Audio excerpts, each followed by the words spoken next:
Okay,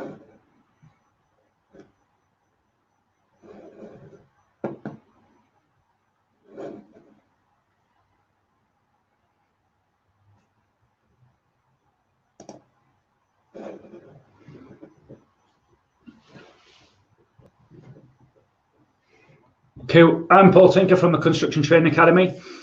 Welcome to this first online webinar that we've done now. Just to give a bit of background about me, I've been in the refurb industry now for the last 15 years. I've been trained as a bricklayer in the military, where I served 14 years as a Royal Engineer, serving all over the gaff.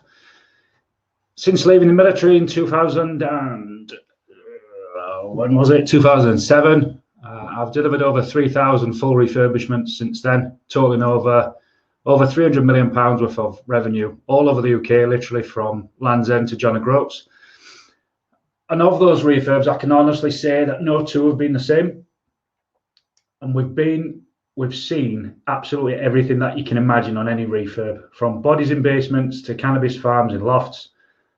I've seen guys crawling through lofts to steel boilers, and we've actually had a customer sell a kitchen that we were about to fit on the following day.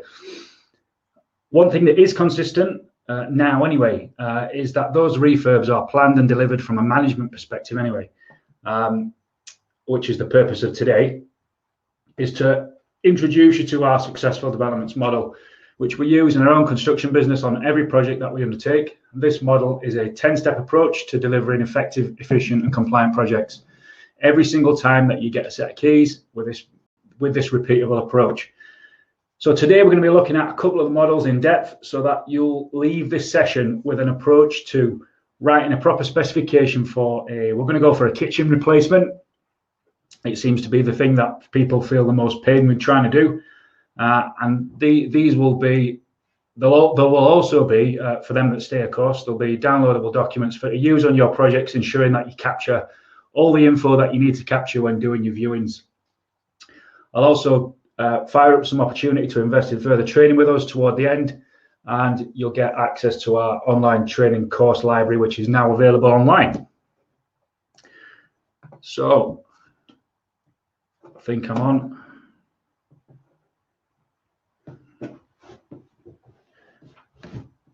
Get that right and that right. Okay. Right, just to introduce our businesses to you very quickly. This is going to take 5 minutes. I just want to give you a broad brush of where we're at. So those 5 businesses that you see on that slide there, that's the group in which myself and Lisa operate in. We have a deal sourcing business that sources property for the development business that you see there. The construction business delivers the work that as a result of the deal sourcing business finding them properties. And then the consultancy supports both of those businesses in terms of compliance and safety. And then we have the training academy as well, which is what I'm here to introduce you to today. So what is the Construction Training Academy? What can it offer you? We can offer you training packages, support at a one-to-one level, classroom level, or a online level.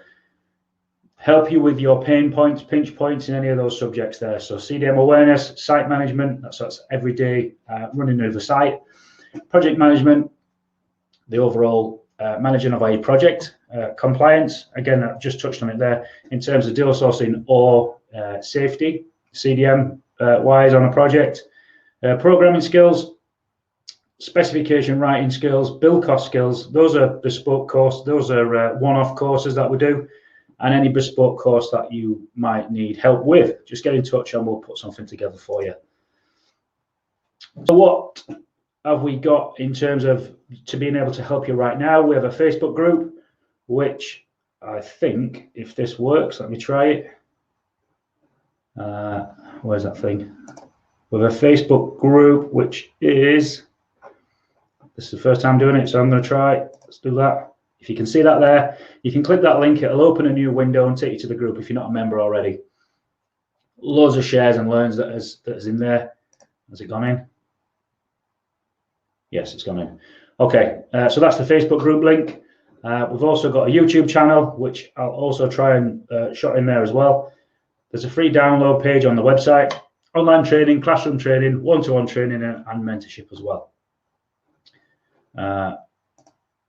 Right, that's thrown me now. Slides. There we go. Right, back to it. I won't do that again because that threw me off. Okay, so who is it that will help? Who is our the people that we work with? So we work with tradesmen, project managers, existing and aspiring, construction business owners, again existing and aspiring, property strategists. Now that's an all-encompassing word for people operating in the flipping space, conversion space, commercial to resi, buy-to-let landlords, all them types of strategy, all under that one banner. Deal sources, landlords, subcontractors and main contractors. We can help all those people there get their businesses moving. So I want to jump straight into the topic we're going to cover this morning. And it's about specification writing, and you'll have seen me talk about this if you've been following the YouTube page or you've been following the business page or the Facebook group. You will have seen the importance of having this in place and having the right level of detail in place in order to manage your projects effectively, efficiently and compliantly. So to jump straight in, at a kitchen replacement. Now I've gone for kitchen replacement because it seems to be the one thing that people send me messages about. How do I describe this, or how do I get this sorted? So that there is that's a kitchen at a project that we done with a client down in Grantham. That was fully specified, and just to pick out some of the things in there that was specified on this particular project. The kitchen itself was specified in terms of the supplier, the style, the range, the colour, the handles on the cupboards. You can see that they're not them. Well, they are standard, but they're not what you would expect to get unless you would describe them in that way. Personally, I think they're gross, but that's what the client wanted, so that's what got fitted. The tap was an unusual tap. It was a copper tap. The sockets, the tiles, the direction of the tiles that have been laid, the size and colour of the grout, the flooring. You can't see it in that picture, but you had a tall radiator to the left. You can just see the edge of it, and that radiator was specified as well. So all of the things in that kitchen, where everything in there was all specified, and we'll come on to the advantages of that in a moment. So what is it and why do we need it? So in a nutshell, a specification is a detailed description of the works that need doing, and it has to be detailed.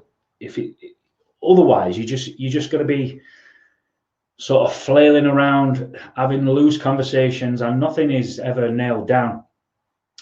It's there to ensure that you get what it is that you want on your projects, and to ensure that your price is actually based on something, and it's not just a finger in the air sort of figure.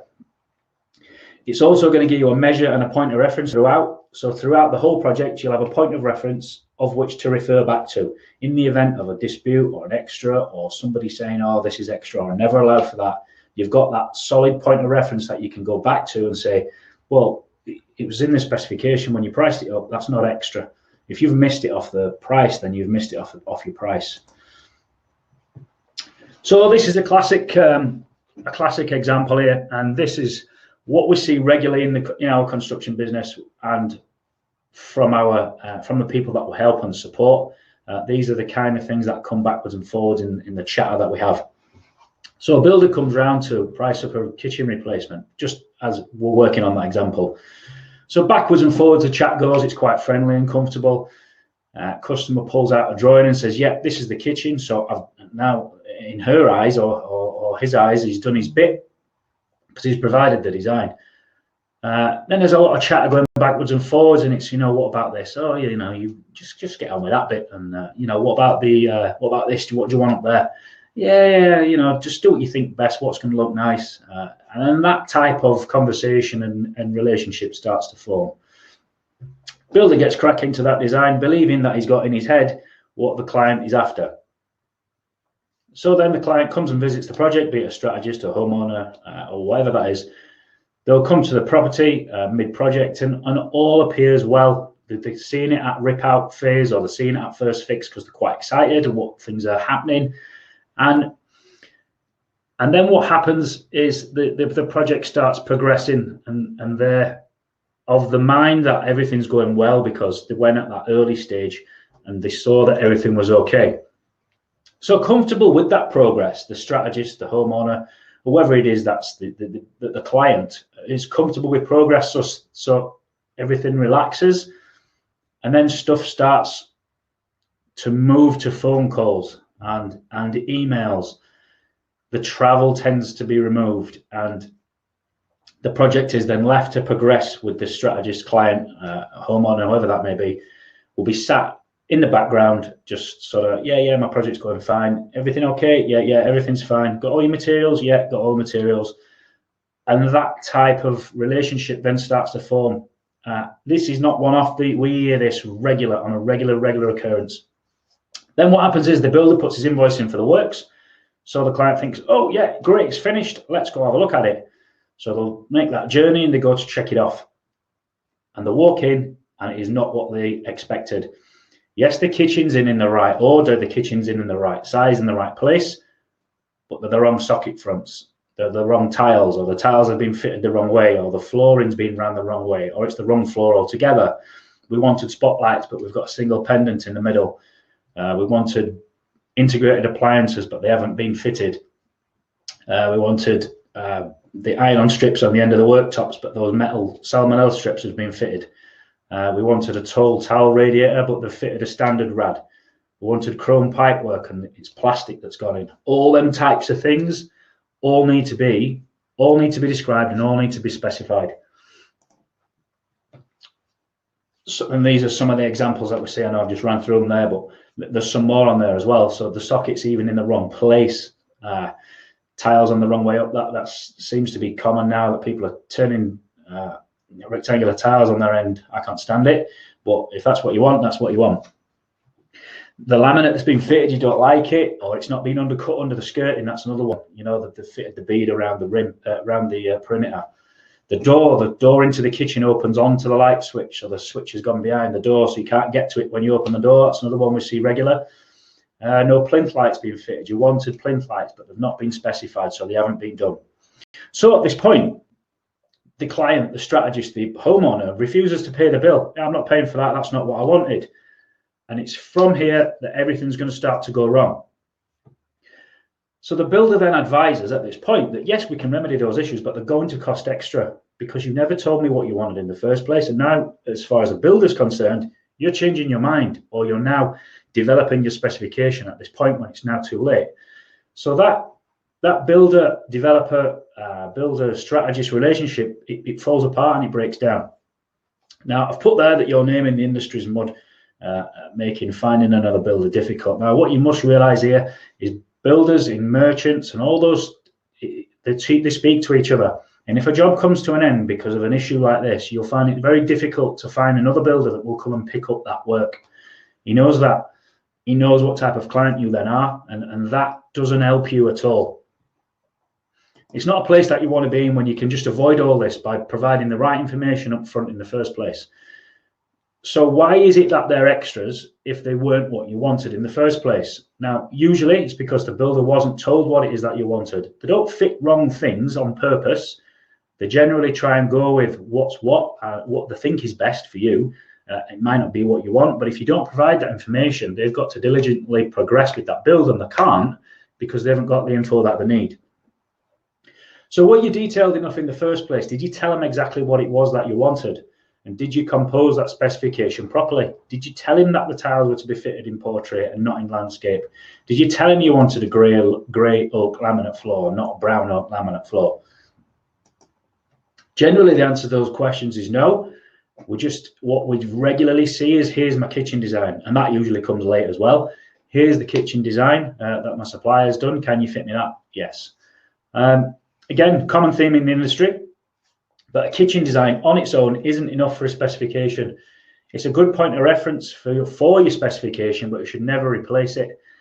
So once that kitchen design is in, it's a good idea to, once you've got, I mean, not in as in fitted, as in you've got possession of it, it's a good idea to build your specification using that kitchen design. So it's already drawn out, it's already laid out, the measurements are on it. You can then add to it. We'll come on to this into the training, but you can then add to it. So the Howdens or Wren or B&Q, whoever it is that's done your kitchen design, will design the kitchen.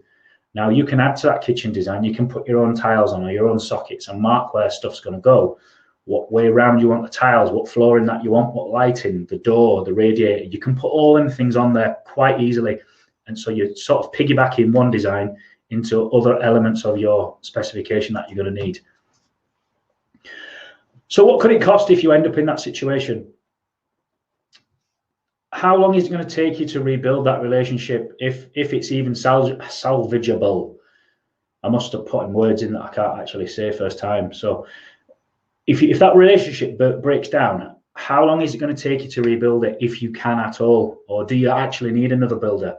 If you need another builder, how long is it going to take you to find one? So let's say the project comes to a halt, as we've just discussed there, at the end of March. Now, beginning of April, we now need another builder. So it might take us 2 weeks to find somebody that's suitable. So we're now middle of April. Now, middle of April, right, Mr. Builder, happy with everything. Here's a specification, what I want you to do. I want you to take this out and put this other back. Now, how long before you can start? That builder might be 6 to 8 weeks away. So now we're at the end of May. So we've lost 2 months there. Now, then 2 months are going to cost money. Even though there's no production going off, that will still cost money. So what is it that you'll tell that replacement builder, if you like, the builder that's going to be stepping in? What is that you'll tell him when he asks what happened? You know, it's not a conversation that I'd want to have. And me as a builder, if I'd gone in as the builder in this situation, I'd be very reluctant to take on another builder's work when this has happened to the client. Okay, all of this added time is going to potentially add weeks to your project. And added time costs money. There's absolutely no getting away from it. Even though you're not spending money, you're not giving money over to a builder, that project being non-stop still costs you money. You've got to think about interest,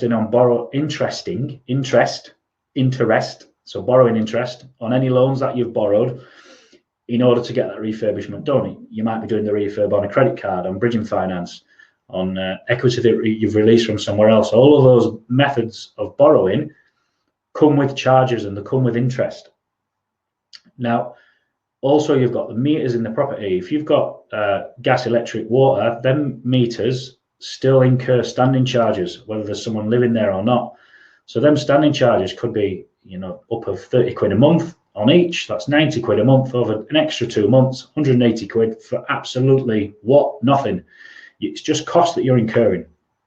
Insurance is the same, and council tax. You've got to have to stump all that up whilst this development's going on, also during this delay. So this delay period is actually costing you money, even though that's not money coming out of your bank account. Any hiding equipment that you've got on the property, you might be doing the roof and there's a scaffold up, or doing some external render and there's a scaffold up. If that's left up on hire, you're going to be charged extra as well for that over hire period. Any toilets or welfare temporary facilities that you may have on site, and your own time as well. You must put a value to your own time, otherwise you're working for free. Administration time, are you doing stuff out of hours at night, missing out with time with your family, your friends, just because you're sorting out all this noise and nonsense just because you didn't write a specification at the off? Rearranging other trades is going to have a negative impact, not only a financial one that we've just discussed there. This is more of a chew factor. So to have to rearrange those trades is going to have a negative impact on your mental health and on your development as well.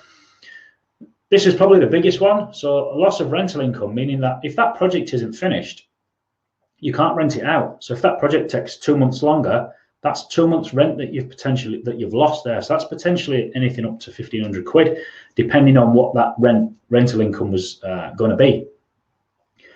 And this is probably the biggest one for me. Now, generally, we're working on a property, we get to the end, and toward the end, we start arranging that refinancing process to pull out the equity from the property, from the project, to be able to invest in the next project. But if the property is not finished, we can't get that revaluation done, we can't get the finance back out, and therefore that's stalling our progress in that year. And if that's knocked on by 2 months on a project, that's a sixth of the year gone. Just because, again, the specification wasn't written. Do you see how this now can sort of snowball just from the failure to produce one document? So what's the solution? How do we get over this specification? How do we write it? Where do we start? Now, if we keep that kitchen there in mind, the one that we saw earlier that we fitted down in Grantham, how we form that specification we tackle it in a set sequential procedural approach and order, and this is what it gives you. It needs to be clearly laid out. It needs to be fully described, so we're describing it in full, the kitchen, the layout, referencing the drawing. And what it does is it's going to then assure a fixed price which is actually based on something. We're not just going to be given a price based on nothing, a finger in the air, a square meter rate, or some other nonsense. It takes away all the room for extras, which we'll come on to in a bit. And it just stands you out from the masses. You're a professional. If you're in this space and you want to operate in this property space of refurbishment, conversion, whatever that may be, you want to be setting your stall out as a professional, not as someone that's just winging it and being a chancer and, you know, sending the odd text or fag packet drawing and saying get that done. Because what you're doing is you're being unprofessional and amateurish about your approach to these refurbishments. I'm going to play you a quick video now, if I can work it out, just to bring this into. If you haven't seen it already, let's try this. See if it works.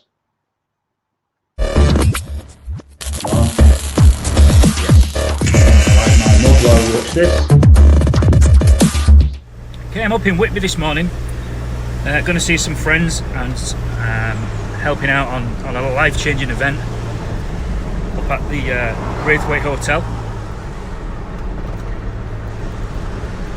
I've just had breakfast in my own hotel, and something that occurred to me.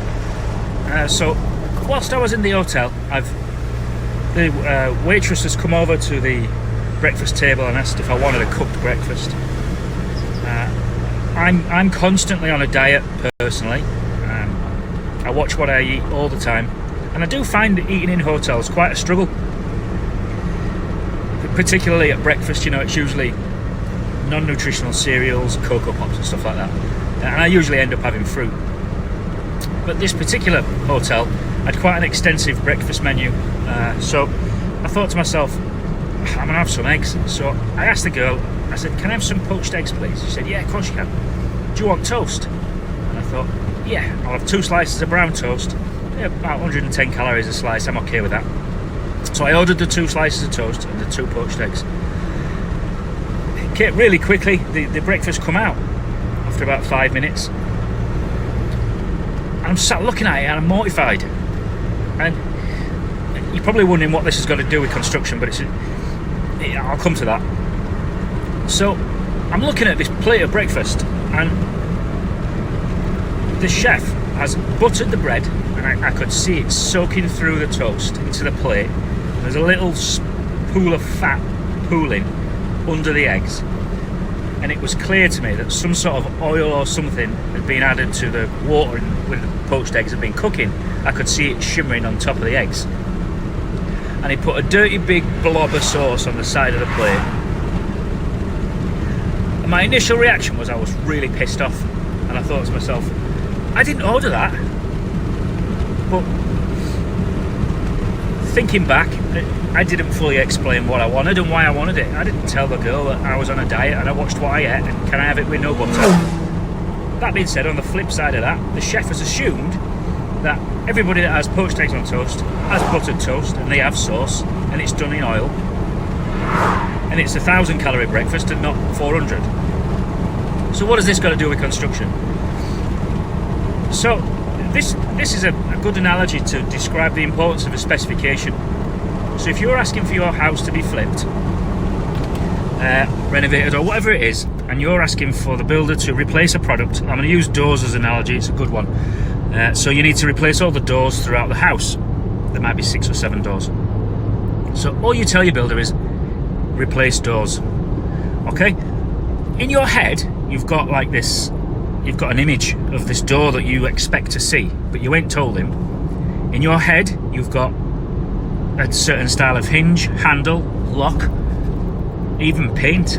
In your head, you may even have that the door frames are being renewed, but you don't communicate this to your builder, and you simply ask him to replace the doors. So he goes along and he replaces the doors and he puts in his invoice, and you go check the work before you pay him, because that's what we all do. And we're mortified. What's this? That's not the door I wanted. That's not the hinge I wanted, or the handle. But did you explain that to him in the first place, what it was that you wanted him to actually do, rather than keeping it up here in your head, where it's not much use to anybody, really? I thought I'd share that with you this morning. It really, I was about to get quite annoyed with the waitress for doing that, but then I realised it was, it's my own doing. I've took responsibility for that, and I've left the hotel now, and I'll go grab a bite in town or something. But yeah, hope that helps a few of you when you're putting your tender packs together and your inquiries that you're going to send out to your builders for flipping them properties. Just bear that in mind. Also, I think on the flip side of that, I think it would help the builder as well as the developer. The builder should also be querying that type of line item. So an inquiry comes in, replace doors. We use the same thing. Replace doors, and it would be right and proper for the builder to go back and say, which door would you like, or which hinge would you like, which handle would you like, etc., etc. What colour do you want it to be when it's finished? Do you want grey? Do you want white? Blah blah blah. Yeah, that's pretty much it. I hope that helps. See you later.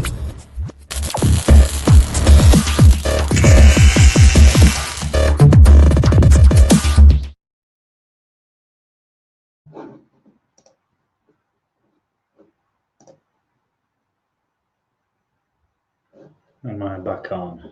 Where's that gone now? Slides.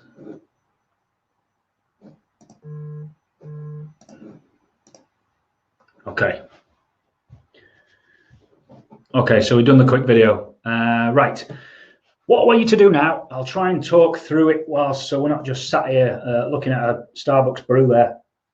If you've got a pen and paper, fantastic. If you haven't, or phone, if you want to try and note this down, this is really easy for me, because I just have a double espresso and that's it. I don't have anything else with it. So think about the last time you heard that, can you get me a coffee, please? Or you've gone to a Starbucks or a Costa or wherever it is, you've gone with a pal. And that's usually the question that comes back is, oh, yeah, I'll get you a coffee. How'd you take it? Now, generally, you might hear something along the lines of, get me a large black coffee, or a hazelnut latte with skim milk, or a skinny latte, whatever that may be. Or one I heard at an event recently was oat milk latte. Now, I didn't know you could get milk from oats, but obviously you can. So the point being, if you order that coffee, how many times have you ordered a coffee in Starbucks or Costa, wherever that is, and you've got it first time without any questions back from the barista? Usually it's, what size do you want, or would you like sugar? Would you like it to drink in or take away? Now, when them questions come back, they're coming back because you haven't given the barista enough information in the first place in order for it to make that brew without any question. So when you're making that decision, you've got to break down what it is that you're ordering. It sounds real simple for a coffee, but and we're only investing £3 or £4 if you have something fancy. But what is it when you're putting that specification together? That's exactly what you're doing. You're describing exactly what it is that you want. By virtue of you being in Starbucks, you've nominated or picked your supplier. You're picking what bean you like sometimes, what type of milk, whether you do or don't want sugar, whether you do or don't want a syrup, what type of cup do you want it in? Do you want it in a porcelain cup, or are you having it in a takeaway cup, in one of them paper cups that burn your hands no matter how many of them sleeves they put on? Or you get in a glass cup with one of them poxy little handles that you can't get your finger in, they're absolutely useless. And who drinks coffee out of a glass anyway? So which of those things is it? So about all of those things form your specification for that coffee. And like I said, that coffee might be £3 or £4, and we're going into that level of detail in ordering a coffee. So why we don't do that for a 20 or 30 or 40, 50 grand refurb is absolutely beyond me. So what we've done there when we've ordered that brew, and I touched on a few other things earlier, where is it that we're getting it from? So who's our supplier? if you're one of these people that doesn't like buying expensive coffee when they're out and they drink it at home, you're still picking a brand. So that supplier might be Dow Egberts, Nescafe, or Mellow Birds if you're one of the old school. What type of milk? We've got semi-skimmed, skimmed, oat milk, coconut milk, all these different types of milk you can have these days. Do you have cream on or not? Sprinkles, sugar or sweetener? How strong do you want the coffee? Do you want it strong? Do you want it medium? Do you want it weak? Size, small, medium, or large, or how they describe it in the coffee shops is in Italian, isn't it? Tall, grande, and I can't remember the other one. Syrup, there's all them syrups that you can have in coffee shops these days. There's hundreds of them. And I say we're drinking in or taking away. Now, all those things there, you're using to accurately describe that coffee. So when it comes to a specification, it sounds like, you know, all that detail there for a coffee, for a kitchen, Jesus, where am I going to start? You know, this big beast of a task. There's so much to think about with the kitchen. Now, this is why we break it down into a process and into a procedure, into a step-by-step process, into a step-by-step model. Now, we use the 6 C's to the ultimate specification, and I'm going to go into the first C with you in some detail, but just give you an overview of what the others are in a second. So these are the reasons why it's really important to have one in the first place. So to have the ultimate specification, to have any specification, it is the most important document that you'll ever produce in the refurbishment, conversion, or development space. Because without a specification, it's just a license to print money. I can give you a price, but without a specification supporting it, that price means absolutely nothing. It's just a number that I've tried to pick from your head to give you back, and then it's not formed or based on anything at all. So if, for example, the kitchen again, can you give me a price to replace that kitchen? Yeah, okay. So in my head, as the builder, I'm thinking you've got 5 grand in your head. So I'll say 5 grand, you get on with it. And then the kitchen starts going in. Oh, well, I'm sorry, I didn't allow for tiling, or I didn't allow for lights. I didn't allow for moving that switch. I didn't allow for the flooring or the radiator or the appliances. Now, that's not any builder trying to hoodwink anybody. That's them based a price upon nothing. It's just a guess. Now, if you're not, as the client, if you're not defining those things that you want within that kitchen replacement, then you're offering up room for extra. You're offering up wiggle room. There's no point of reference for you to go back and say, well, that's what I asked you for. You know, you're not setting your stall out from day one. You're being unclear. So we need clarity. The builder needs clarity in order to install what it is that you want. It demonstrates a high level of professionalism. And to be quite frank, as a construction business owner, I love a specification. If a client comes to me and says, I want a kitchen replaced, there's the specification, half of my work gone. I haven't got to start then looking for samples, sending you samples, sending you choices, asking questions. All of that pain goes because you've given me the information up front. I can then take that information and go and apply it into the build, and I'll be moving quicker. I'll be on the job quicker because I ain't got a dick about sorting out all the stuff that you should be sorting out as clients. Now, these are the 6 stages to producing that specification. So a cost, we obviously need to cost it up first. Now, the products that we choose need to be costed. Then once we've got that cost back, we want to be consistent throughout. Now, consistency is about a level of professionalism and then transposing that throughout all our developments. Or I keep using the word developments, so shouldn't, you know, all through all of our refurbs and conversions. Communicated. So once we've written it, this is about the methodology and the confirmation. And so communication and confirmation go hand in hand. And this is about the chain that we follow in order to ensure that every person that's involved in that build, that if it's a builder, project manager, architect, structural engineer, kitchen supplier, tradesman, are all communicated with, and they've all got the right information before they start work. That information, passage of information, needs to then be confirmed back from said supplier or tradesman, builder, project manager, whoever that is. And once that's come back, it's about then entering into contract and embedding that specification within a contract, within that quote, so we can ensure that we're going to get what it is that we expect what we anticipated and what we stacked, most importantly, to hit our budget numbers when we first stacked up that deal and bought that property in the first place.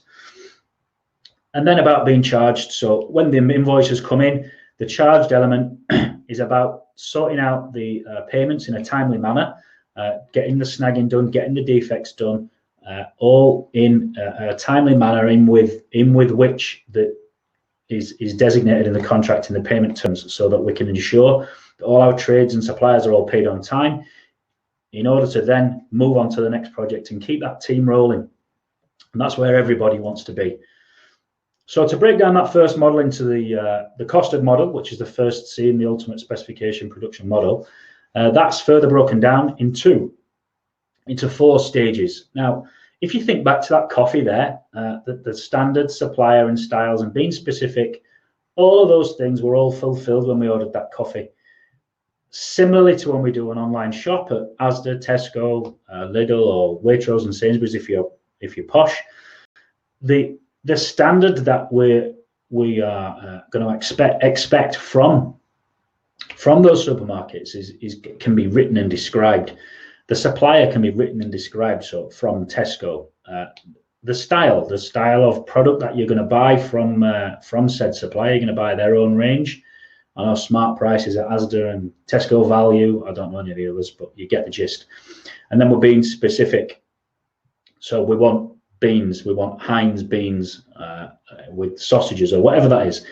We're forming specification when we do a shopping list from a supermarket. We do it when we go for a coffee, when we're spending £3.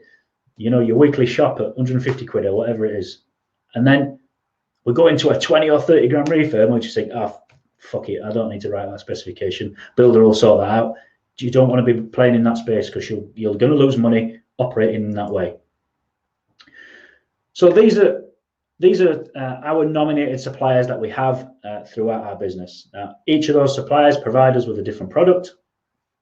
And if, how long have we got in here? I would go into what happens with these suppliers is if you nominate a supplier throughout all of your refurbs, your conversions and your projects, then if you continue to use them suppliers, you start to build them relationships.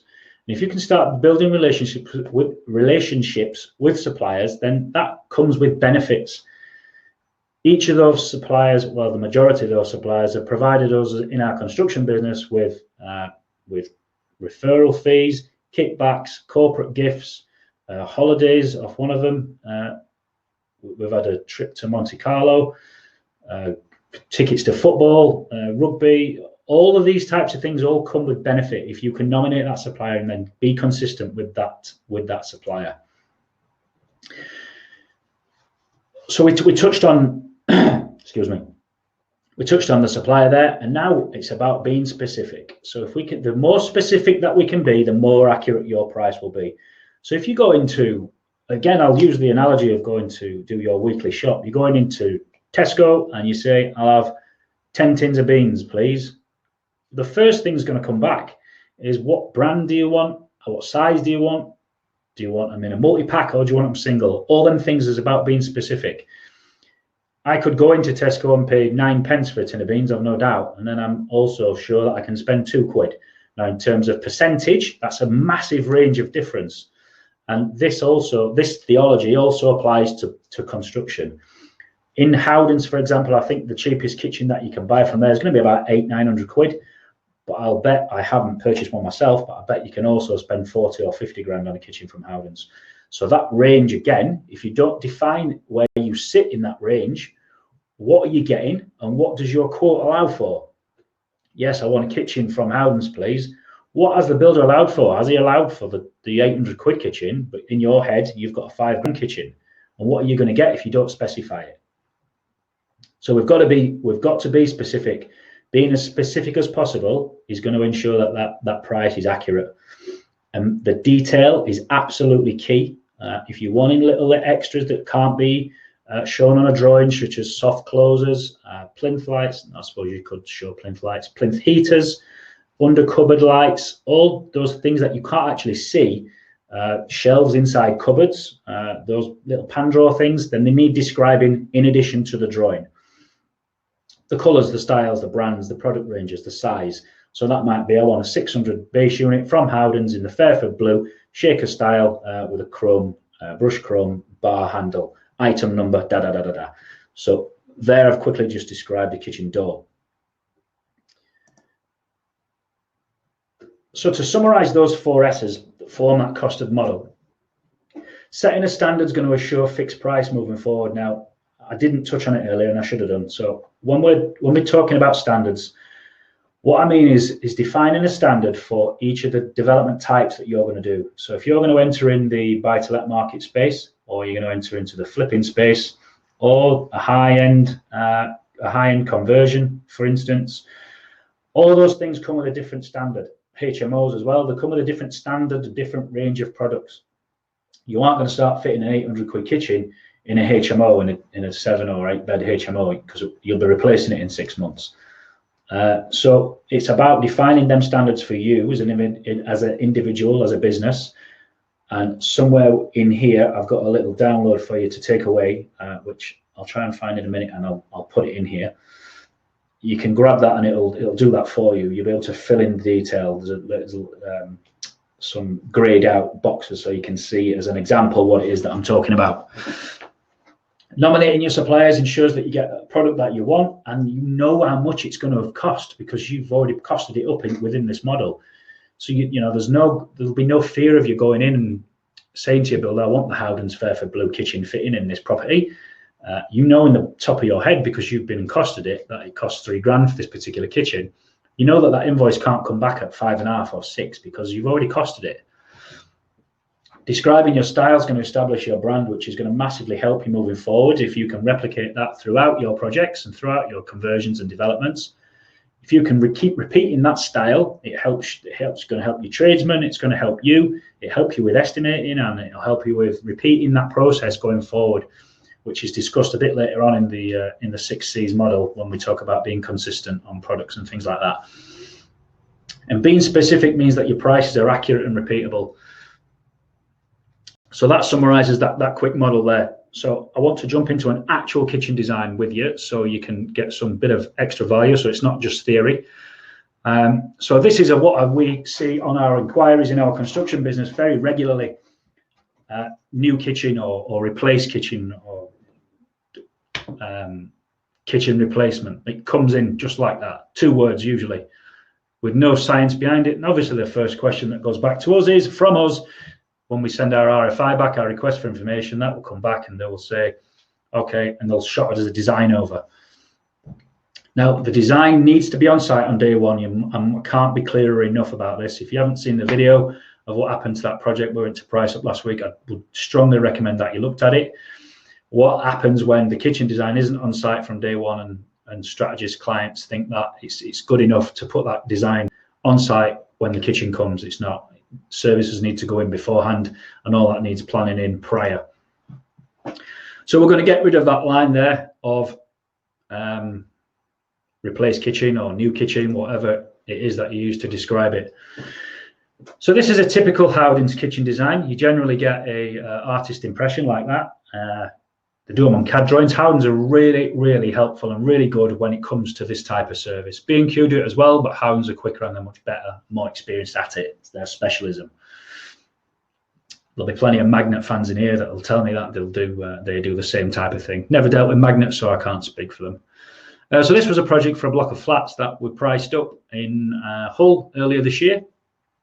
And we needed to price up 10 kitchens, and it was 10 flats, and the client gave us no direction on the kitchen at all. So when we sent the RFI back for what type of kitchen do you want, we just got, can you just pick one? So straight away, I'm feeling pain straight away. So our feedback then is, yes, we can, and this is what we're going to offer you. Now, you can imagine the chain of conversation, how it goes from here on in. So this is our proposal with Fit This Kitchen. I don't like that. Right, okay, what do you like? So that conversation, there's no need for it to happen. You should have just come to me with a kitchen design from the off and said, this is the kitchen that you fit. That's it, dead easy. So a typical Howdens kitchen design will include layout drawings, which is they're on the next slide, but you get this image as well. But the key things to note on this kitchen design is what isn't there is the waste and service connections. Now that sink is where it is. Do we know that that's where the sink was before? If it's moved, then there's going to be water and waste pipes to move. If it was on the left-hand wall, for example. Sockets. There's no socket shown on the kitchen splashback there. There's no radiator shown, and there's no tiling and no lighting. The flooring's shown, but it's not going to be specified. However, what this does give you is a great point of reference to write your full kitchen specification. So you can print as many copies as that as you like and label them differently. So we can have, that's our kitchen spec, and then we can have our tiling spec, and we can have a tiling drawing. A picture paints 1,000 words. We can draw it on with pencil lines, the area of what we want tiled, and then decide on everything else, which again we come on to a bit later on in this presentation. But what the area does, it's going to help you describe and help any dispute moving forward. Now I picked this particular kitchen design because if you look at that glass splashback behind the cooker, that's not necessarily going to have been fitted when the tiler comes in. That could go in afterwards. It might be in now, but it could go in afterwards. So if the tiler came in and he didn't have a specification and that glass splashback wasn't on, he would likely go straight across that back wall. And then you'd have to have him back to take off that area, which he would obviously charge you for because you didn't tell him what it was that you wanted. Likewise, behind the sink there, going up to those smaller cupboards, does the client want the area above to be tiled, or does he want to maintain a constant horizontal line all the way around? So describing the actual tile isn't enough. It's not specific enough. We need to be showing the area as well, which again we'll come on to. So it's just about being specific and being really key and where you want them tiles to go. So we want them to go around the kitchen and up to the underside of those shorter cupboards as well. And we can easily draw that on there without having to go into too much descriptive text. We can show it on a drawing. Tiled area, reference drawing number, da-da-da-da. And that's it, it's done. We can show it with the crayons if need be. So there's the kitchen plan. So what you can see what Howden have done there, to the layman that can look quite complicated, I guess. There are a lot of numbers on it and a lot of lines. Now, just to describe, can I do this? I think I can put a whiteboard on here so I can show you what I'm on about. See if I can do that. I am trying color black. Let's look. Has that worked? Yeah. So see this shorter line?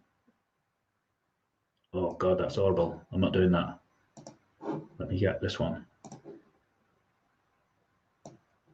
So this line here shows the face of the wall cupboards. So the wall units are shown there, and you can see there's sizes. So we've got a 600, 600, a 600, and a 600. So they're the wall cupboards on the wall there. And then I'll try and do another one here now. This is the face of the base units here and here. I'm getting good at this. This is obviously the cooker that you saw, and these numbers are obviously the measures. For those that don't know, I will show you. So that's a meter, 1,000 mil from there to there, broken down into a 290 deep wall unit and a 710 deep nib. So base unit, that's including that nib there. Look, you see the arrow comes to the edge of the nib.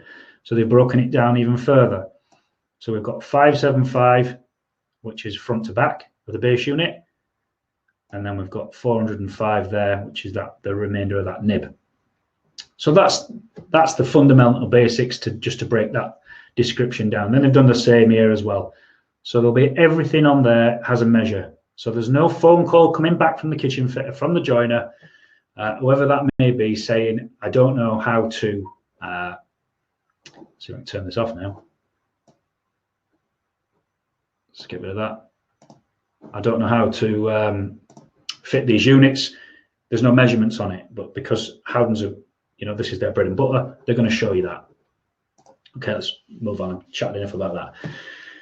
So What we can back up that kitchen drawing with as a description is the kitchen is to be replaced and fitted in accordance with Howden's drawing number, da da da da. So we're referencing that drawing immediately.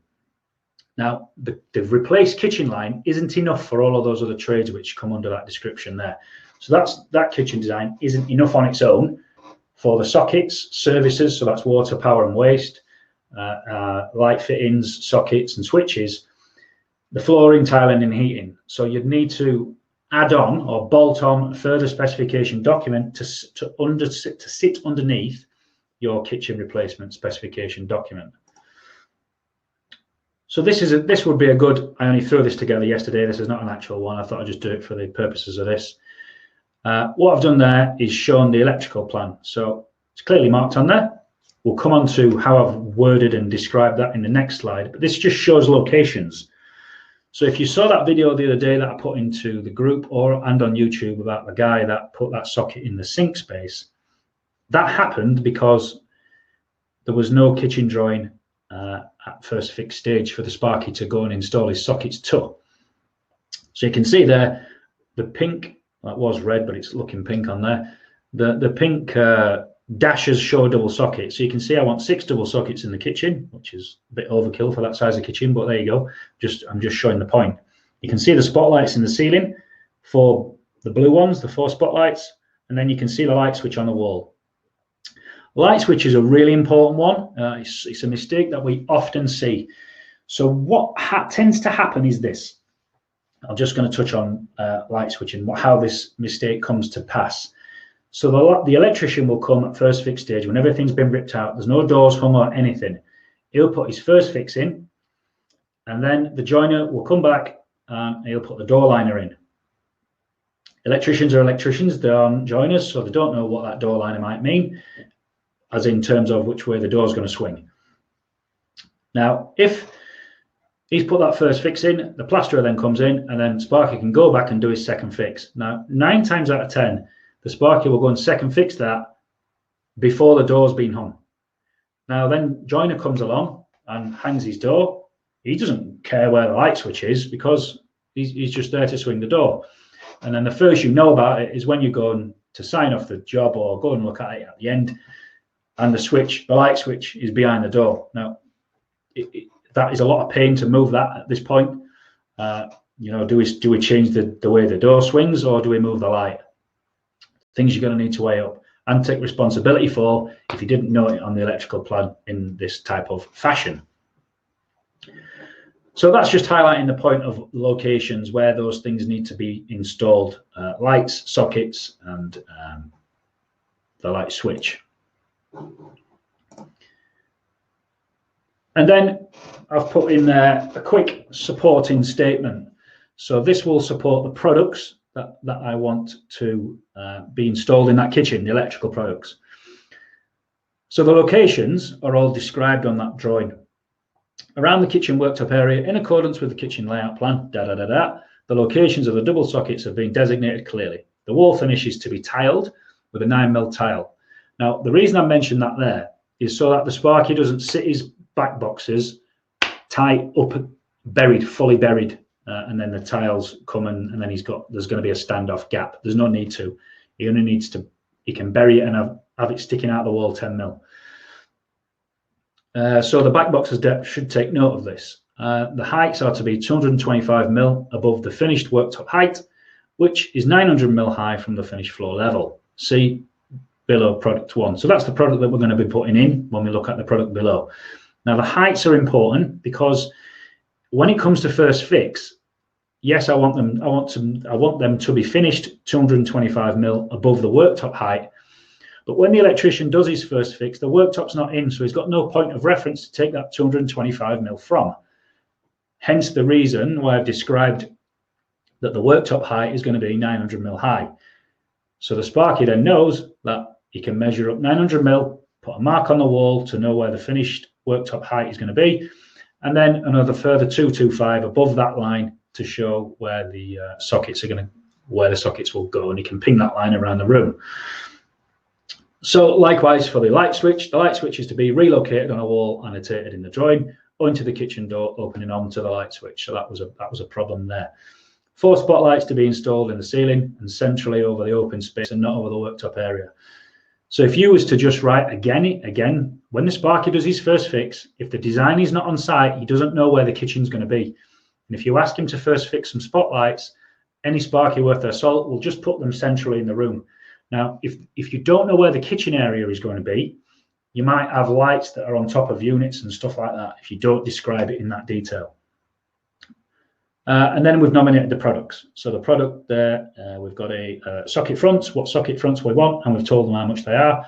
Same for the light switch and also for the light fittings, so the spotlights as well.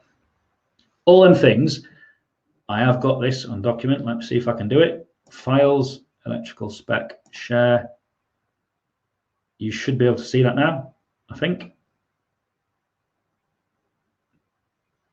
Sharing, is that working?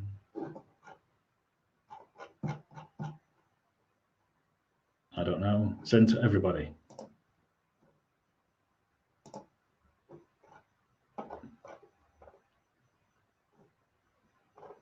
Don't know if that's worked. If it hasn't, I'll do it at the end. I'll post it in at the end. Files. Oh, share. I don't know if that's working.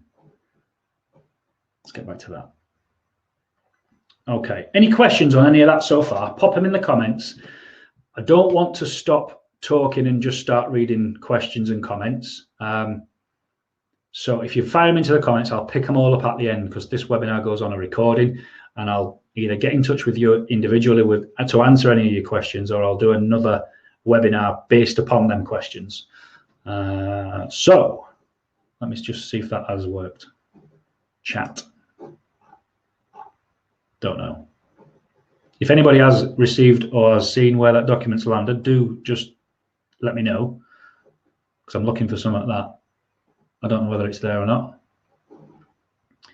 Let's get back to that. Okay, so the first giveaway.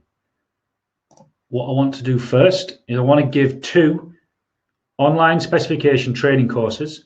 I've put this training course now was in a classroom, wholly and entirely. Now, I've since put it up online. So there's an online training course now, and I want to give away 2 courses. I'll announce the winners at the end, but if anybody's interested in winning that prize, I want you to write the word spec in the comments, and then at the end of the presentation, I will pick out them names and pick 2. We'll put all the names in a hat, and then we'll put them in. I'll pick 2 out and send you the login, email you and send you the login details. So that'll give me a idea whether this is working. Right, that's right, there we are. I had my chat upside down, that's why I couldn't see it. Yes, downloaded. All right, cool. Click the file beneath. You have to click the file beneath the comment section. Okay. Right. Okay. So as I said, fire your questions in the comments, and we will get back to you with who wins. Okay, so I want to jump onto the tiling. I did touch on it there, and now we can go about tackling that tiling. Now, if we refer back to this as well, I did try and draw on this, but it looked shite, so I deleted it, and I'm just going to talk through it instead. So as we said, there's no tiling shown on there at all. But if we want that to be tiled, we need to look at the area first. So what area of that kitchen do we want to get tiled?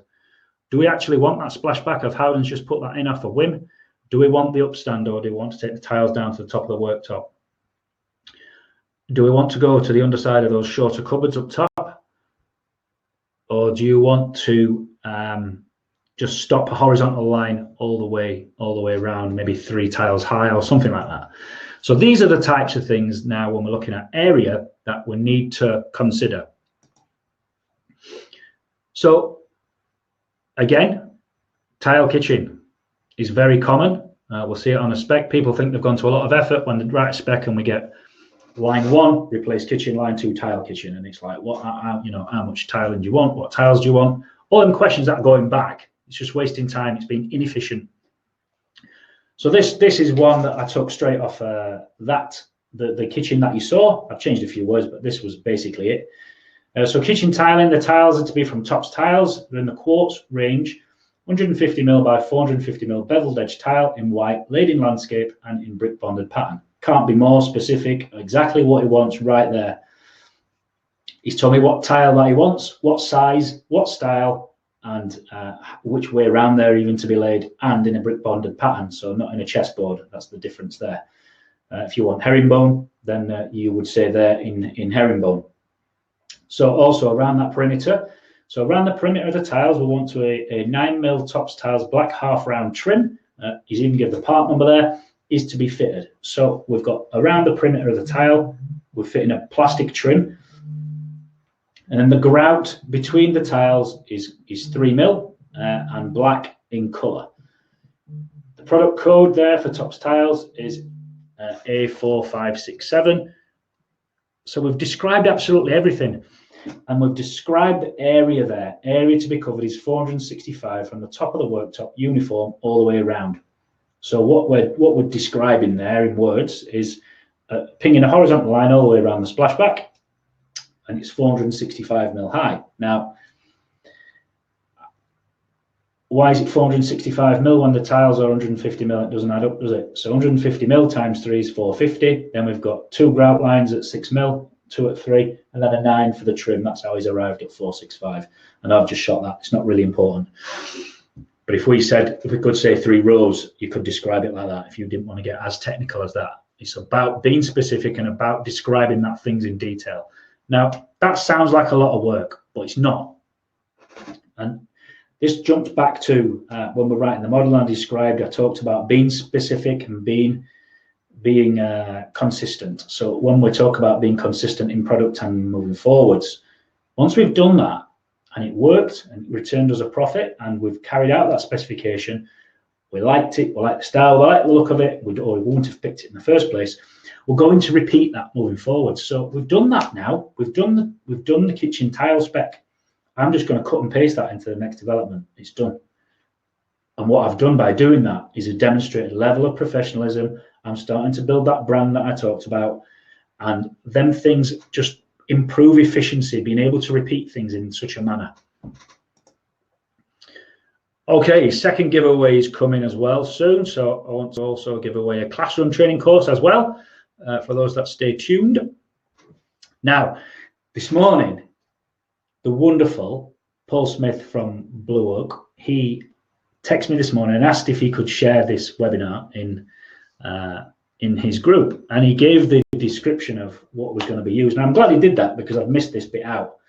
So 20 minutes before he was due to start, I had to add these slides in because I forgot to put them in. So thanks for reminding me, Paul. But so moving on to refurbishment budgets and controlling them. So I'm going to keep referring back to the specification and back to the models that we've just covered and how we control those budgets.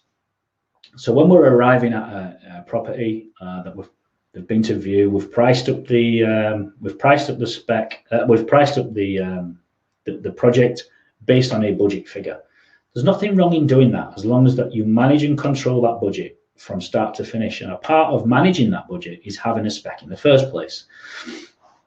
So in order to get your budget supported by a quotation, if you like, the specification needs to support your budget. So we do have a model for this, a cost management model, but it's really in depth and really intense, and it forms a full day's worth of training. So I just want to touch on some lingo and terminology and what it does and doesn't include. Now, a lot of people see those two words and they think that one's better than the other.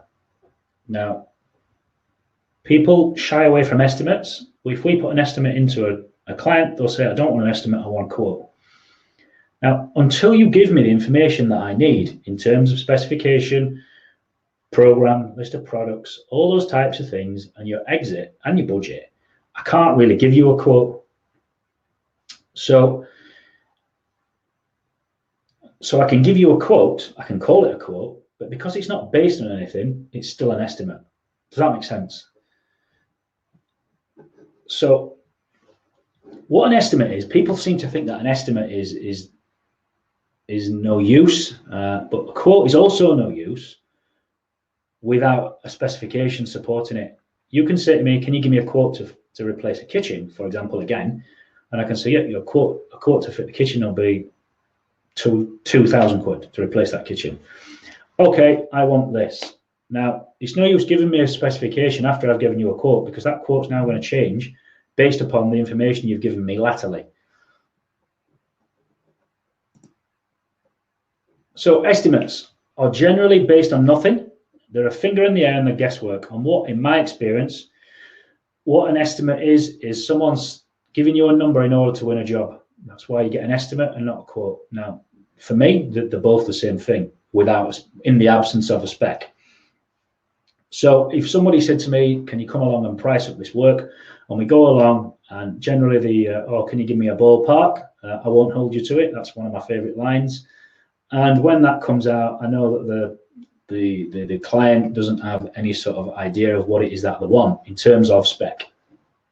So when that estimated figure is handed over, it doesn't mean anything. It's based on absolutely nothing. And what's happening is there's this agreement that needs to take place on a number.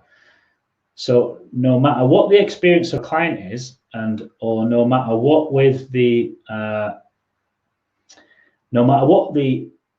level of experience that the client has, or no matter what the level of experience that the builder has, we've got these two entities now. There might be businesses, there might be people. We've got these two entities that have a number, and it's about lining those numbers up. So we've got, if this is the client and he's got 20 grand in his head for this work, and this builder's got 25, it's about this now, and this is where the estimate sits. So it's about doing this until this happens. And then what generally happens is the client goes, yes, that's the number I was looking for, and that's in his head. So I thought it was going to be 20K, you've said 20K, so I'm happy. And generally this relationship then starts to form. Now, this 20K that's sat on the table, this price that's sat on the table, this estimate, is based on absolutely nothing, and you're massively exposed in your business, and your asset is hugely exposed in engaging with someone based on a number in that fashion, because it's emptyless. It doesn't mean anything at all. That what's happened there is the client's gone like that, yeah, and so is the builder. So where is that going to end up? It's not going to end up anywhere. Where is that button gone? I just want to scroll that down, get out of the way. There we go. Apologies. So a quotation. The difference between an estimate and a quotation is very little, apart from the language that's being used. So the language that's being used in the word quotation gives you some sort of sense of security. It gives you that comfort that some science has been applied to it, but without a spec it actually hasn't, and it still remains worthless. So a quote without a spec is as good as an estimate. It doesn't mean anything. So can you give me a quote to fit me that kitchen? Yeah, it's going to be 2K, but I now want this kitchen. The kitchen alone is 3, so that 2's out the window. It wasn't worth anything in the first place. So it's really important to understand that the word quote doesn't firm up anything unless there's a spec backing it up. So it's as good as an estimate. So in terms of this, they are the same thing. There's very little difference. And don't get suckered into the illusion that you've got a quote over an estimate, that the quote is any better unless it's backed up with a spec. Regardless of which route you use, whether you go off a budget price, whether you go off cost plus methodology, or if you go off a quote estimate or a fixed price, you may well get a fixed price based on a spec. Regardless of which of those things that you things that you operate in, which space that you're going to be operating in, your cost still needs to be managed. Now, the way that those costs are managed is through a set of procedures. Now, I'll probably, just talking about this now, because as I said, I did put this in last minute, procedures on its own is probably another webinar, which I'll look to do on how we do this. So cost management is really important. Now, what you should do is ask yourself that question, that third bullet point there. When you're writing these procedures to manage your costs, start with that sentence in mind. Actions on in the event of. So what that means is, what will I do if this happens? How will I manage it if this happens? What action will I take if this happens? So if the builder lifts up the floorboards and he finds that all the joists are rotten, what will I do in the event of all the joists being rotten?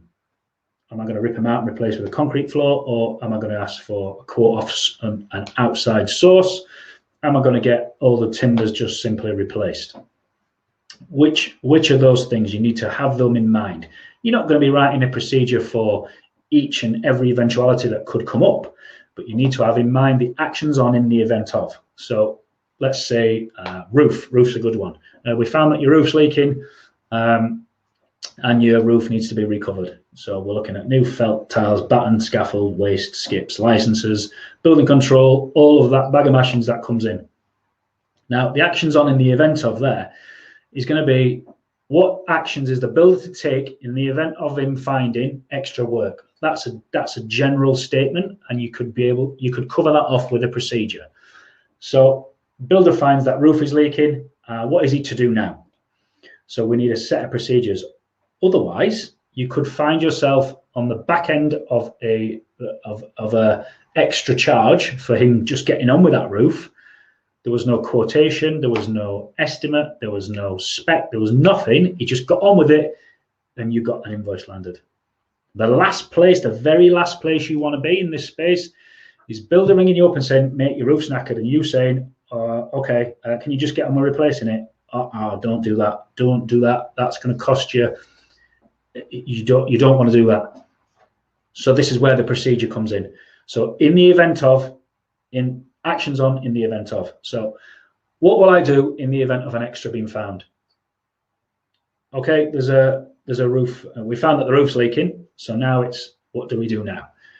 Okay, in the event of this extra coming in, I need a quotation. It needs to be fixed based on maybe a proposal in that example. So we're going to propose the strip of the roof, retile, felt and batten, including insulation, building control liaison, building notice submission, shoots, scaffold and skips. You need to ensure that all of those things are all covered in that quote, or this is what will happen. Can you just get on with it? Yeah. It's going to be about £3 for that roof. Okay, yeah, get on with it. He cracks on. Invoice comes in for 5.5. Yeah, I told you the roof was going to be 3. I didn't include for building control. I didn't include for skips. I didn't include for the license for the skip.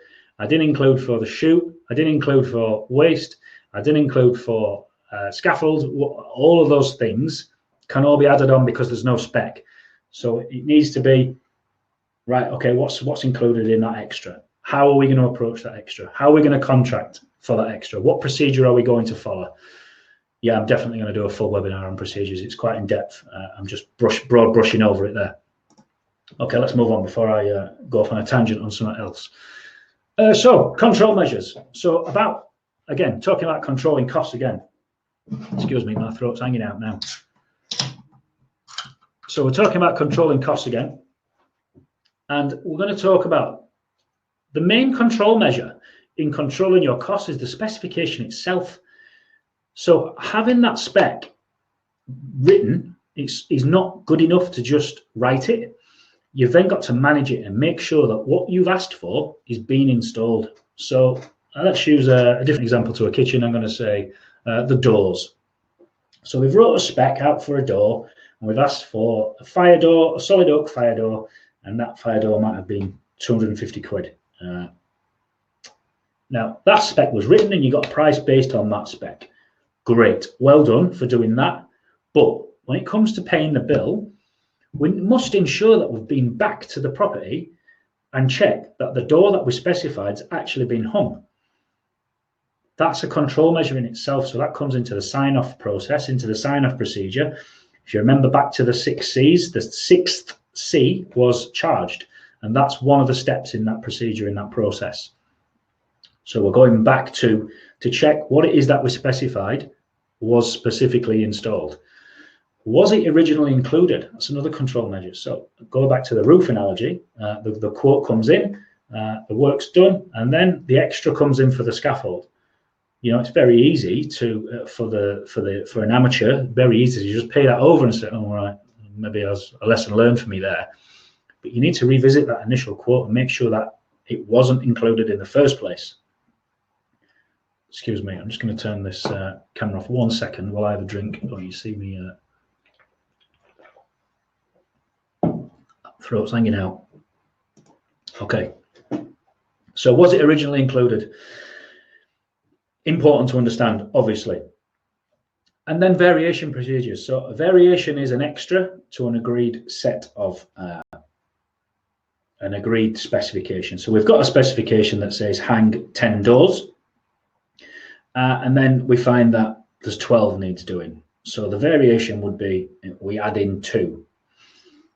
So because that's a variation to the 10. So we can either delete all 10 and add in 12, or we can simply add in 2, whichever process, whichever procedure you want to adopt. I get you again. Yeah. I think I'm going to do something a bit more in depth on procedures and how we deal with those things. So the giveaways are coming. We've got some more giveaways to do. And before I do that, we're going to go into this. And I just want to make sure that I've shared everything with you I said I was going to share, because I don't think I have. Right, what I want to do first is share the standards document that I said I was going to share with you, and that one as well. I'm hoping this is working.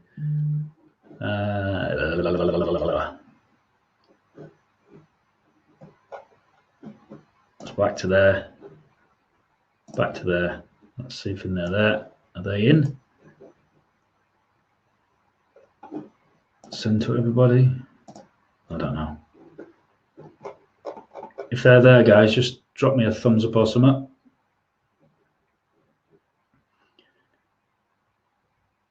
So I've just shared 2 specification documents there. Are they there? Yes, cool. Thanks, Belle. Excellent. Right, so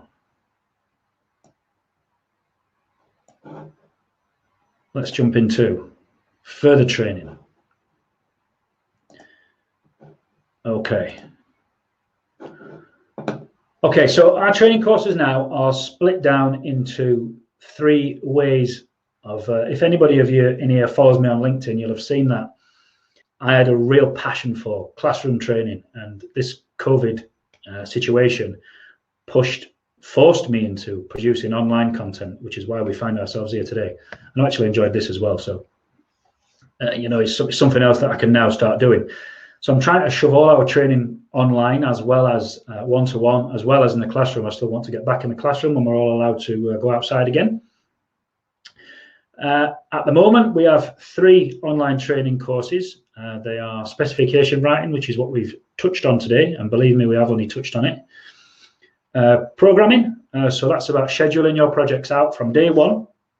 You must have a program in place from day one and manage that program all the way through to the end. If you don't carry out that, then your project won't finish there. It'll finish down there somewhere. And if you don't have a start date, again, a program comes with so many benefits. It's unbelievable. That training course is almost finished, and the build cost training course online version is not quite ready yet, but it will be. So each of these is now available online, and for today only, this introductory offer, we're launching these at £99. Let's take that off, and let's put that in there. I think that should work. So that's what I've just dropped in there now. That's our online training course. We are going to be giving 2 of those away. If somebody does purchase this now and then wins one of the prizes, we'll just refund you. Don't worry about it. So those training courses are also available in Classroom. Our events are all in Hull, in the South Cave Castle Hotel and Spa there. They're all a full day's training, and there's only 12 places on each course. I don't want classrooms full of 200-300 people. I want groups of 12. It's a great number to work with. And they are only $399. Again, introductory rate for today only. They can be booked direct on the website at www.constructiontrainingacademy.com. And then there's a little, if you're doing it from a phone, there's a little burger at the top, 3 lines. Click that 3 lines and you can navigate through yourself. Micro training, so one-to-one versions.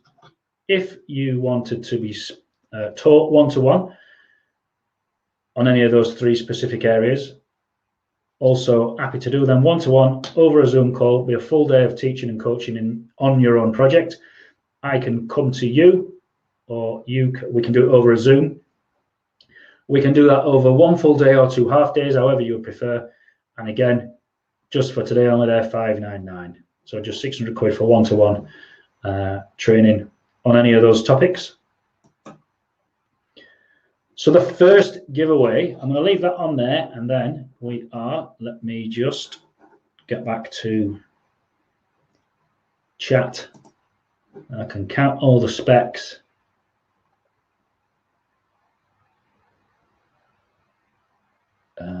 Right, let's get back to where it says spec, and I'm going to pick 2 winners at random.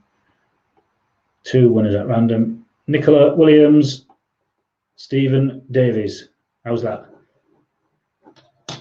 So Nicola Williams, Stephen Davies. Let's do Stephen Davies. No, we're not having Stephen Davies. Stephen works for me, so we'll have a different one. Phil Council, and Nicola Williams. Let me write that down.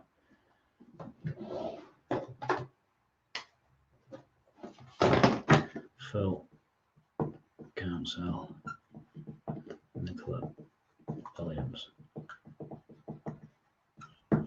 Okay, I'll email you both after this the login details for the online spec training, and you can jump on that. Right. So obviously the specification training forms part of the successful developments model. If you look, obviously successful is a 10-step process, and now this process is what we use to deliver any project, regardless of size, regardless of value. This process is followed the whole way through. Now I will tell you what all those letters stand for, just so you get a feel for what that includes. So the first S is the survey, and that is about, the survey is about capturing all the data that you need to capture when you do that property viewing. When you go and do that property viewing, it's capturing all the defects, all the stuff that needs to be replaced, design, all them types of things in getting that project off the ground. The U stands for understanding, and that understanding is about the understanding of the build process. So it's knowing what trades that we need in that project, and when and who. So which trades are needed on that project, because it's not, everything's not going to be in every project. Who we need, when we need it, and then it's about pulling that out into a program and plotting that journey out. C is about collaboration, and that's about collaborating each of those trades in with one another, so they're all singing off the same hymn sheet. The next C is about cost management. So that's managing the costs on the project from the off, so sorting out how we're going to approach the build to that point. The E is estimating, so that's about build costs and working out what the build costs are going to be. The S is specification, so that's about then writing specification for everything that we've covered up to that point. So all the products and services, we're going to then specify them into a document. The next S is subcontractors, so that's about finding the right builder, finding the right tradesmen and professionals, and engaging with them properly into a contracted format. Then the F is forecasting, and now forecasting is probably my favorite model, and that is all about forecasting your turnover, revenue and profit and cash flow throughout the whole project, and it's plotting it in where it all sits, when money needs to come in, when money is going to go out, how we manage payment terms and getting leverage on suppliers, long payment terms, and how we manage those short payment terms with the small one-man band type builders. And the U is the underway. So U is the build, the actual project itself. So you can see we've had 8 steps before we've actually got to the actual build itself, which is right at the end. Now that's underpinned by 3 further models and also another training, which we haven't discussed in here because it's not really ready for online yet. And then the last L is legals. So that's all our compliance in terms of CDM, Health and Safety at Work Act, the welfare regulations, all of those things. Lisa, my wife, she takes that element. So that's the legal part of your development. That will keep you all safe and keep you all compliant. So that course in a classroom is 3 full days. It is groups of 12, but there is only 3 places left on the next one. On the next course, again, it can be booked direct on the website as well. So again, just nick over to the website after this or during this, or you can arrange a call or whatever that is, and we can take you through what's included and all the rest of it. Okay, the second giveaway is 1 classroom course of the winner's choice. So we'll do this now, and then I'll pick somebody at random. This is not including the this is one of the 3, either build cost, specification, or programming. They're the choices, not the project management course in full. As we've already given 2 away, we've already given 1 course away on that course, so that one's already gone.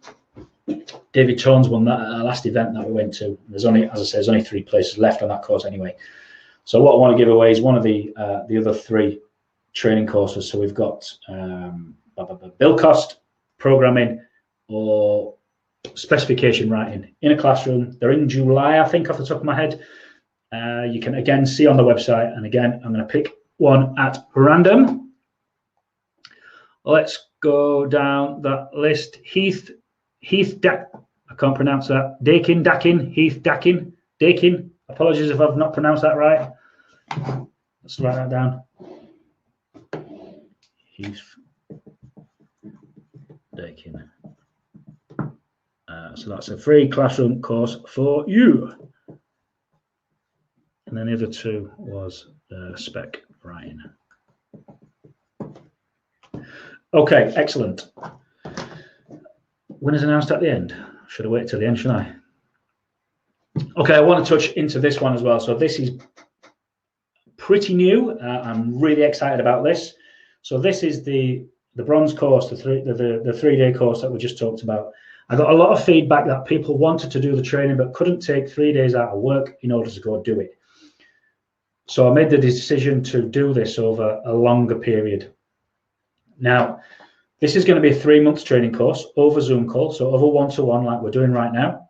And this will be 10 weeks of training. So it's a 10-step model, a successful developments model. Each model will be done over the 10 weeks. And you can apply this project specific or just generally, however you want it delivering to you as an individual. I can tailor it to your needs. You'll get direct access to me for the duration of the course. So you get the phone number that so you can call us if you've got a specific issue or problem that you want dealing with at a 1-to-1 level. And because we're only working with 12 people, I'm able to offer that level of service. So it's them 10 weeks, and then there'll be 2 further weeks of support and coaching. So if it is project specific, this is going to be like having a PM consultant on hand for you for your project. And then we're going to set up a private Facebook group for sharing of this. Now, we only launched this last week, and we've had 3 people sign up to this already.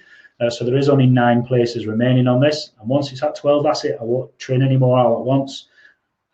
And that is it. And that's $299. Again, for bookings today only, can be done on the website. All the information and all what's included and everything else on any of the trainings, they're all on the website. Oh, I've got another one to give away here. I didn't know that was even in there. Okay, right, got to give someone else away then now. So 1 micro training course of the winner's choice again. So we'll have micro. Let's have micro. That can be the word. So shot and word micro into the comments, and then we'll give away another one of the micro training courses at the winner's choice, whether you want classroom or otherwise.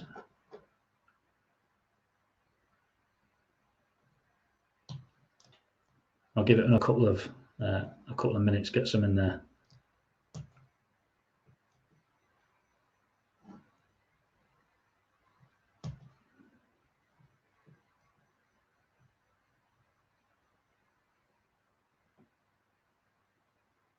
Okay, let's go random. Carly Woodhouse.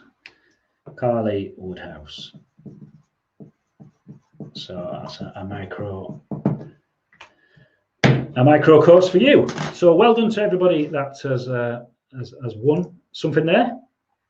As I said there, if you want to look at any other training courses that we offer, they're all available to book there. constructiontrainingacademy.com.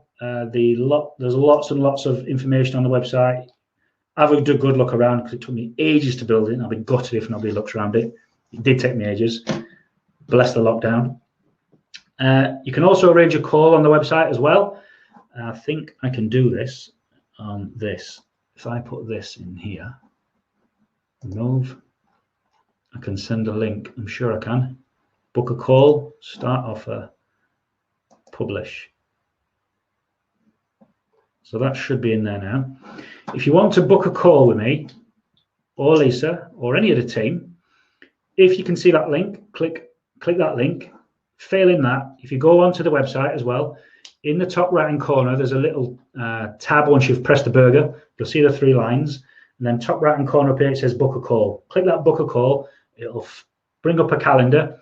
You can book a call if you've got any questions at all about anything to do with any of your projects, or you want to know something specific about one of the trainings. Get in touch with us on there, and we can schedule a chat through there. Downloads as well. So there's the download tab on the website. There's 5 documents on there that can be downloaded. I have just written one this morning and fitted it just for here. So the very survey document that we use when we do a property viewing to glean and gather all of the information back from what we see. We use it in our own viewings, and I use it when I'm pricing up construction work as well. Happy to share that as well, and I will probably, rather than have you all write survey into this group now, I'll just email it out. That's what I'll do. So everybody that's stayed until this point, there's 46 of you. So of them 46, I will email you direct the survey document. I'll do that either tomorrow or the day after. I'll email you that direct. So you've got that to help you moving forward. Oh, there you go. We'll help you. So again, any questions, fire them in now. I'll leave this open for the next sort of 5 minutes for you to compose and generate and bang any questions in there. I won't answer them on this live, on this webinar. I'll do a bit of a Q&A session using these questions either in the group or on another webinar, one or t'other. So do get them questions firing in. I have thoroughly enjoyed talking to myself for the last hour and 35 minutes. I hope you have taken value from that, and I will hopefully hear from some of you soon. Remember, any bookings that you want to make or any questions, shot over to the website now, and I'll cut this short in sort of 4 minutes, and then hopefully be seeing some of you soon, working with you one-to-one while we're locked down. Great time to get this level of education into you, managing them developments, getting the plans in place before the start. When all this COVID is over and all these properties start getting bought again, firing into the refurbs, builders will be scarce. So if you can get these plans in place now, start setting up these contracts and arrangements with builders in advance of the floodgates opening. That's what I think is going to happen anyway. I'm just going to turn that off again. 1 second.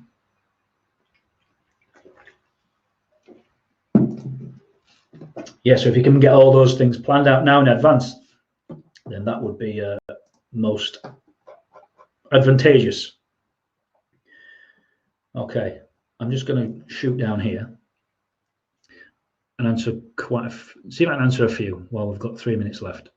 Phil Council may think you're very welcome. I've thoroughly enjoyed it, genuinely.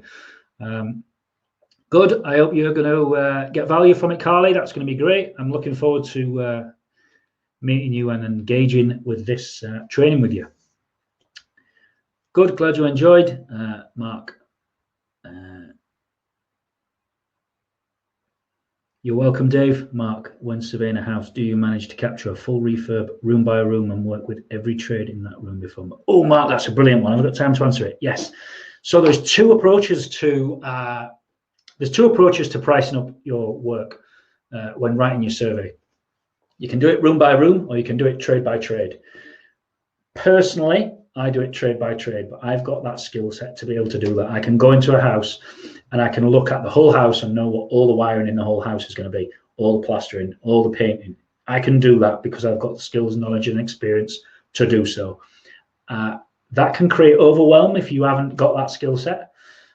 So if you can approach it room by room, it gives you that chunked down version. So you're not looking at a whole house anymore. You're looking at 10 little rooms, or 10, that's a big house, isn't it? You're looking at some smaller rooms. So you might be just going to the living room. You can stand in the middle of the living room, and every room's got 6 things: 4 walls, a floor, and a ceiling. Of them areas, they're the only things you need to look at. So if you can do that and break down, whilst in that room, break down those trades. So what demo needs to happen? What rip out? Is it wallpaper off? Do we need to replaster? Do we need to decorate? Is the flooring getting replaced? What about a window, door, architrave, skirting, sockets, switches, light fittings? See what you see, and when you come away, you've gathered all that information already. It's really easy way to do it. It becomes a little bit more complex with the kitchen and the bathroom, but the approach remains the same. I hope that answers your question. Any more, Mark? Give us a shout. Let's see if I've got 1 minute left. Let's see if pick any more. Have you recorded this by any chance, Paul? Andrew, I hope I have. It's my first time doing it, so I honestly can't tell you. I did have this will make me laugh. Oh, I did have this set up behind my computer, ready to record it just in case the webinar didn't work, and I fucking forgot to turn it on. So I know I haven't recorded that using that. So that's that. Yeah, I think these webinars are going to become a regular thing. I have enjoyed that. It's just a shame it's not as two-way as what I'd hoped, but yeah.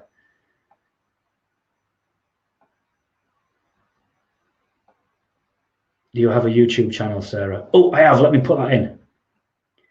How do I do it? Share. Offers. This doesn't run out. It says it's going to run out. YouTube channel. Publish. Oh, that's working. Chat. Is that in there?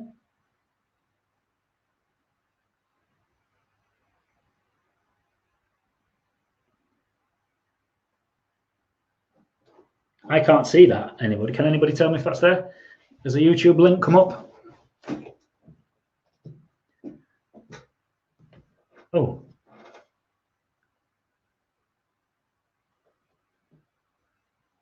Must have. Yes. Excellent. On the offer tab. Offer. Johnny, you've done this before. So people have to click the offer tab. I see. Right, so if you click the tab, you've got a little menu down the thing there. If you click offers, that's where all the other offers have been going that you've all missed and I didn't know they were there. Oh, well, I'll know for next time anyway. Brilliant. I've really enjoyed that, guys. I'm going to jump off now. Thank you very much all for turning up. It's been great. And I hope to hear from or speak to or train or coach some of you very, very soon. Speak to you later, guys. Stay safe. Stay home. Stay safe.